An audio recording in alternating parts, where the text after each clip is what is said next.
welcome to yet another wildcard video. Now, I made one for Game Weeks 24 and 25, however, some of you have requested one for Game Week 26. Now, the reason why there may be some changes now compared to before isn't because I've just completely changed my mind after a few results, nothing to do with that.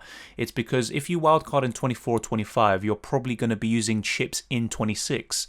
For example, the triple captaincy or the bench boost. However, if you wildcard in Game Week 26, you can't use another chip because in any given game week, you can't use more than one chip. So that's why there's going to be differences. If you have a bench boost, for example, what you could do when you wildcard beforehand is build a team of 15 double game week players, and then you can just bench whoever because you're going to get their points anyway. But in this case, you don't want to just stack up on too many double game week players on your bench because you're going to be looking at a lot of points lost there. And to be honest, it's a bit of a weird one with the bench points. I mean, you could say you arguably lose it or whatever, but it gives you selection headaches in this case. So that's why you see triple leads, for example, and I know they're having a double game week in Game Week 25, but not in 26, and probably not for the rest of the season. But a very important thing when wildcarding in 26 is having a look at Game Week 29 and the blank fixtures there that are going to be taking place. So I'll be explaining the selections I have here and some alternatives because there are some great players that I haven't, you can't see on screen, but I will be mentioning them. But in goal, Martinez, I know Aston Villa looked very poor without Grealish against Leicester. And yeah, they were comprehensively beating. I know they produced a good response in the second half, but Aston Villa's record without Grealish is very grim. I think they've got 2 wins out of 16 games in which Grealish hasn't featured over the past few years. So it's very clear that although that they have some very good players in there, and Matty Cash is another very big absentee, Grealish is the main man, and yeah, without him, Villa are going to struggle, and even the likes of Watkins and other assets like El Ghazi, Traore and Barkley, their effectiveness is going to go down now. But Martinez, I still think is worth it. I wouldn't double up on their defence. If Aston Villa were looking, or if their defensive numbers were looking more like they were towards the beginning of the season, then yeah, I would advocate maybe Target and Martinez. But in this moment in time, I think Martinez is enough, and I wouldn't really go beyond that. Now, the problem here obviously is having a second keeper that might have a double game week in 26. So Areola is one example, but around 4.5 million. There is Areola, there is Johnston, but in my opinion, Sanchez and Areola are the best ones you can go for. And Areola also has a fixture in Game Week 29. So what you could do is play Martinez this week in Game Week 26, and in 29 you can play Areola, who has a better fixture against Leeds, I believe, compared to Martinez, who plays Spurs. But then again, it could go either way. Both good keepers who can get bonus points and plenty of save points. But yeah, this is the 2 I would recommend. If not, obviously, I recommended beforehand if you're wildcarding in 24 or 25, Lloris would be a great choice probably because he's nailed, and Spurs could maybe shore things up for once, and they have 2 very good fixtures to do that. But in this case, you're not going to be able to bench boost or whatever, so Areola and Martinez, I think, are the best ones, also heading into Game Weeks 29 and beyond.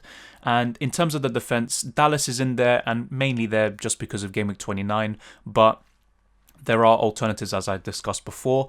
But yeah, Dallas is mainly looking at Game Week 29. You can bench him, same with the other 2 Leeds players, who I'll get onto in a bit. But yeah, you also have Stones in there. And if you really want to triple up on City, because obviously here you've only got 2, you could still get Cancelo or Diaz in the defence. And if not, you could still double up on City's attack with Sterling or maybe Foden. But in my opinion, double City defence is the way to go. That's just my opinion. Obviously, if you want to go for the attack, it's a bit of a differential in that case, so you could do so. But yeah, another thing you could do is get Cancelo in for any of these defenders. Ben White, another one who has a very good fixture in 26. You could arguably play him, but you're mainly looking towards Game Week 29 when Brighton face Newcastle.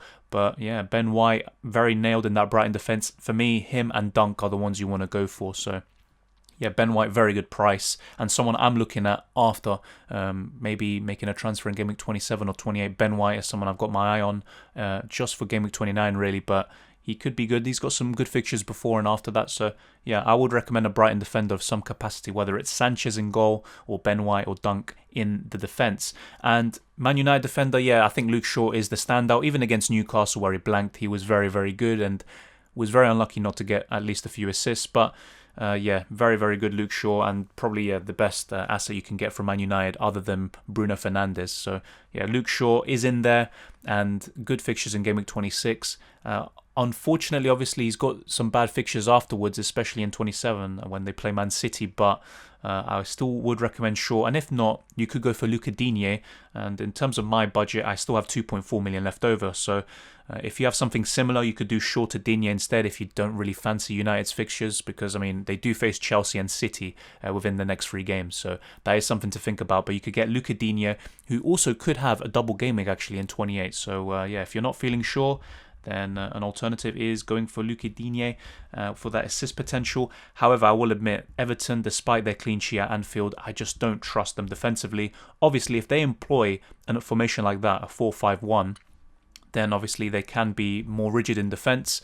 And if Pickford has more of those games where he's actually saving all of these shots, then yeah, Everton can be very good assets to look at other than Calvert-Lewin. But yeah, Digne or Shaw would probably be my best bets there. And as you can see here, Pereira, 5.9 million for someone who hasn't really delivered this season so far, but he has missed most of the season through injury. He is back now. And one very interesting thing to note is that against Aston Villa, he played as a right midfielder, so he was basically playing as an attacker. He was just so advanced, and I think he is due a haul. And I think the most tempting thing is his ownership. He's only owned by 0.7% of the game, and only a few days ago was 0.4%, so it will slowly creep up maybe to 1% or more. And if he starts delivering big returns, then yeah, he's going to be, more owned than you would like. But right now, he is an exceptional differential if obviously he pulls off the points you want. And the fixtures, Arsenal at home and Burnley away in 26, I think they're good fixtures.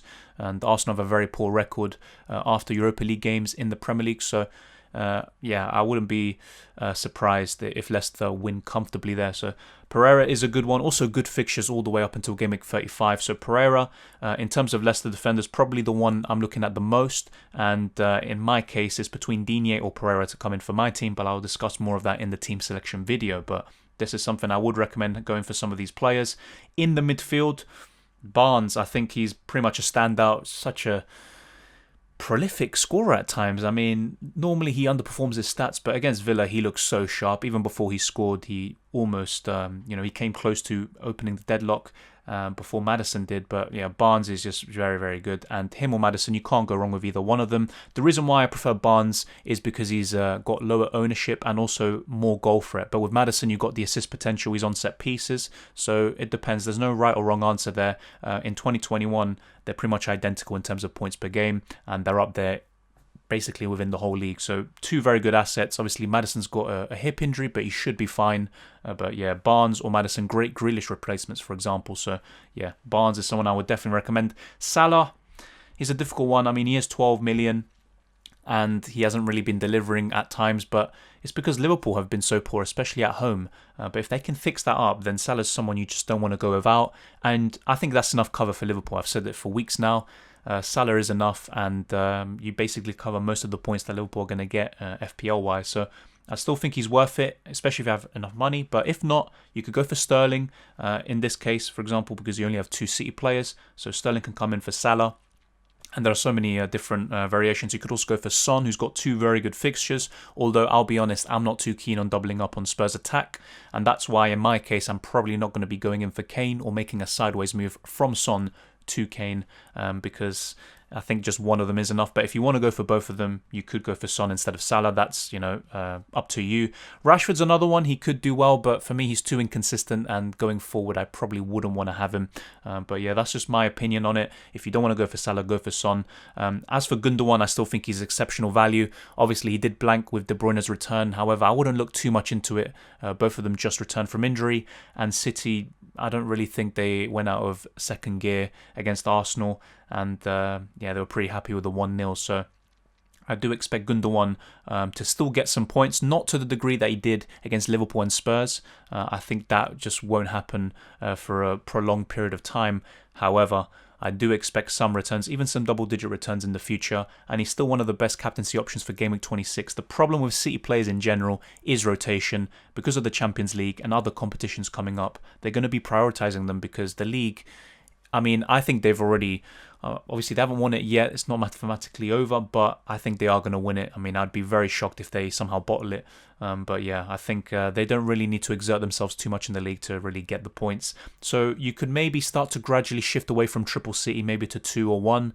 But I still think having Triple City is, a very good thing. But just bear in mind that the points might not be as high as they were a few weeks ago. Bruno Fernandes once again with 12 points against Newcastle, despite getting a yellow card and a pretty poor start to the game. But that's the thing, he can get an assist like that and then a penalty, and then he gets 3 bonus points. But that's why Bruno Fernandes is someone you don't want to go without, and he is a bit of a shield. Although whenever you try get players, I wouldn't recommend buying them just because of ownership, in terms of, oh, he is 60% owned, I want to basically avoid losing rank if he does well. For me, it's just this consistency, and the points is what you want, not the 60% ownership. You shouldn't really care about that.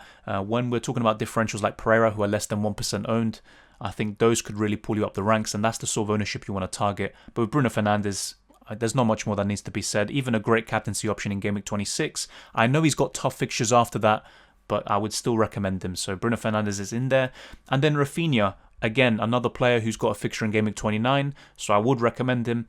But there are different ways you can go about it. If you want someone around his price who has a double game week in Game Week 26, I would recommend Pereira from West Brom. If he does start and Sam Allardyce doesn't, bench him for no reason, then yeah, I would definitely go for Pereira. Did very well in Game Week 19. He was the highest score of any player. So yeah, that's someone to look at. But if not, if you want some players on your bench ready for Game Week 29, then I would recommend Rafinha. So obviously, if you're looking at this team, I would recommend starting Martinez, playing Stones or Cancelo, whichever City player you have. Digne, Pereira, and if you don't want to have 2 single game week defenders like Ben White or Dallas, then obviously you could change one of them to Shaw, or if not, another City defender. There's so many ways you can go about it. Chelsea defenders are still an option, however, the 2 tough fixtures do put me off, and just not really feeling with Chelsea, too much rotation apart from Rudiger. But yeah, you could go for 4 double game week defenders there. Then you can go for Barnes, Salah, Gundogan and Bruno in midfield, or if not Son, depends on what you prefer. And then up front, Calvert-Lewin and Kane. So you'd have 11 double game week players, and you'd have plenty of players who've got a fixture in Game Week 29. But yeah, speaking of Game Week 29 players, Harry Kane, great captaincy option still. I would captain him if I had him. However, I'm not going to go out of my way or take hits to get him in, especially when I already have Son. But I'm not going to change my mind just because against West Ham, I'd have to say they were pretty unlucky. They hit the post various times, and Kane could have gotten a couple of assists and maybe a goal. But he's still a great captaincy option for Game Week 26. However, I would probably, wouldn't take a -4 or -8 or a -12 to get him in. But if you're on a wild card, I would try to get him or Son in at least. And Calvert-Lewin, arguably a captaincy option in Game Week 26. He's got very good fixtures and, good fixtures after that as well. Obviously, no fixture in 29, but that's why we've got Bamford in here. And if not, a player who has a double in 26 and a fixture in 29 is Watkins. So you could go for him. However, it would mean benching someone else.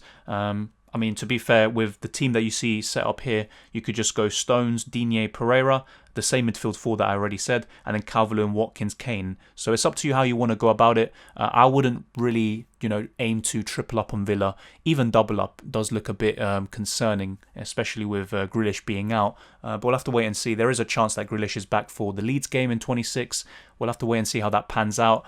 But yeah, that's the wildcard team I would suggest, and there are different ways to go about it. I already suggested alternatives. If you want more, then just ask in the comment section below and I will answer, and I try to engage with all of you. And if you do find this helpful or useful or entertaining, then smash the like button and subscribe if you're new around here. And we're trying to reach 3,000 subscribers, and thank you to everyone who has helped the channel grow so far. I really appreciate it. And follow me on Twitter and Instagram. I am active on those platforms too, and you can send screenshots of your teams and maybe your wildcard predicaments there. But yeah, this is what I would recommend.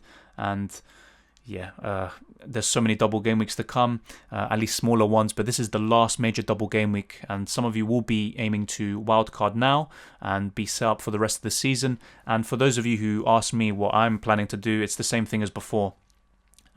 if I didn't wildcard in 25, which I obviously haven't, then yeah, the plan is to wildcard in game weeks 31 or 32. There's a lot of fixture swings there, so that's my plan. And I'll be aiming to bench boost in 26, and that will probably require 2 or 3 transfers, so a -4 or -8. Especially with the Grealish injury now, it's not ideal. Because I was obviously planning on keeping him and just adding 2 further double game week players to have 13 or 14. But it is what it is. Sometimes it's not in our control. And yeah, the triple captaincy will be used in a smaller double game week, maybe 27 or 28. And if not, probably another one like 32, I believe. But we'll have to wait and see. There's a lot of ways we can go about it. There's no right or wrong answer, but you have to trust your gut. And yeah, some differentials like Pereira could be very, very crucial to being boosted up the ranks. But yeah, keep an eye on Leicester assets. They're looking very, very good. And yeah, just bear in mind that City are probably going to be rotating more so than ever, but there's always that risk with Pep Guardiola. But thank you for watching this video, and I'll be posting my team selection video later this week and talking about more UCL fantasy and FPL. But I'll see you next time.